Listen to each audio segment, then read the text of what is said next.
So here's something to think about. I recently saw this headline about something along the lines of these are the top 5 AI stocks that the experts are picking. Then there was a photo of some financial advisor probably sitting behind some counter in a bank.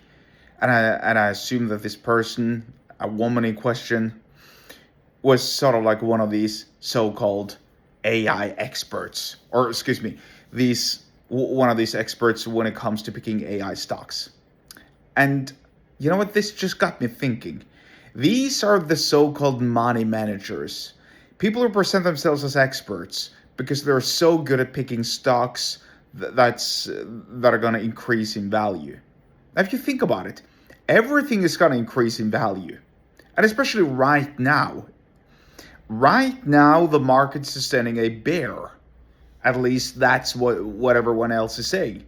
They're saying that everything is down, we're losing money, stocks are tanking, and you're gonna pay what? I don't know what they charge these days, these so-called money managers, but they charge a lot.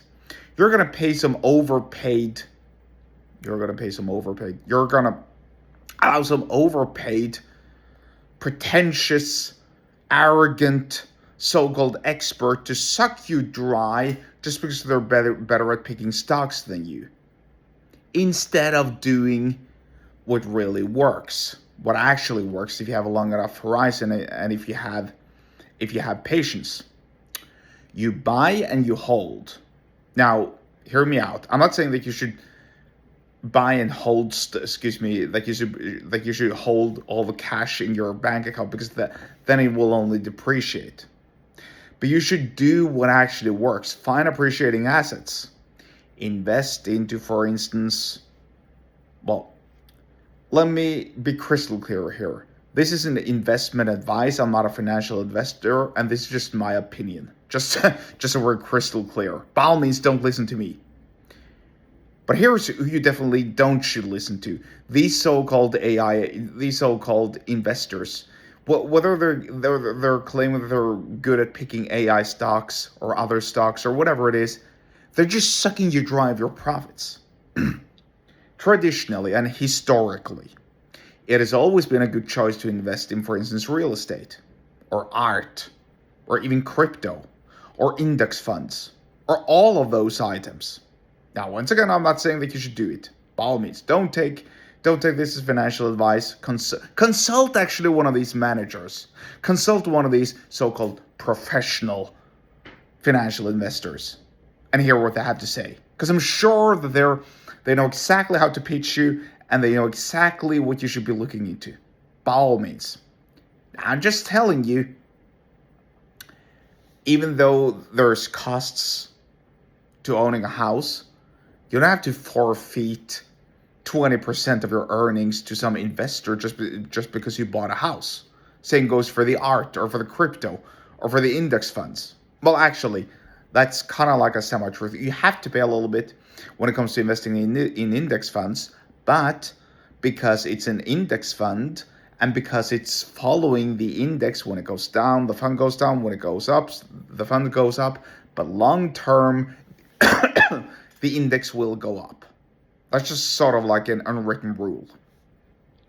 Anyway, it just got me thinking when I read this. And by the way, admittedly, I didn't even read the whole article. I'm just telling you right here, right now, these financial advisors are scammers. Really, that's what they are. They pretend that they know more about you than that they know more about you when it comes to stocks. But really, they don't have a clue.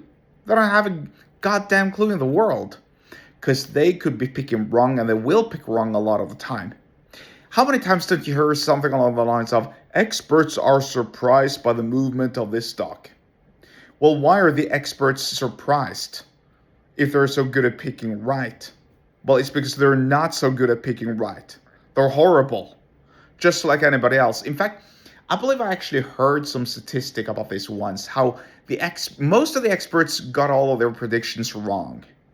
And more often than not, their predictions that they got right was sort of like these obvious things. Like, now with the blockade of the Hormuz Strait, the oil prices are soaring because there are no tank ships leaving the Hormuz Strait, according to what I'm hearing, are very few tank ships loaded with oil and LNG. Therefore, there's a demand crisis, or there's a higher demand for oil because there's a lower supply, and as such, prices will increase.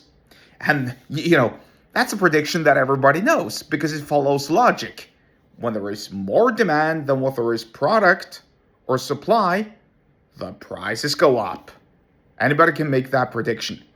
My point is, stop listening to these experts and do really what works. Do your own research, and certainly don't listen to the experts. By the way, don't even listen to me as well. Do your own research, but don't pay some pretentious overpaid. Don't pay some pretentious overpaid empty suit your money. You know better than that. If you want to learn more about persuasion and sales, then get subscribed to my email list. The link to do so is in the episode description wherever you're watching and or listening to this, and I'll see you there.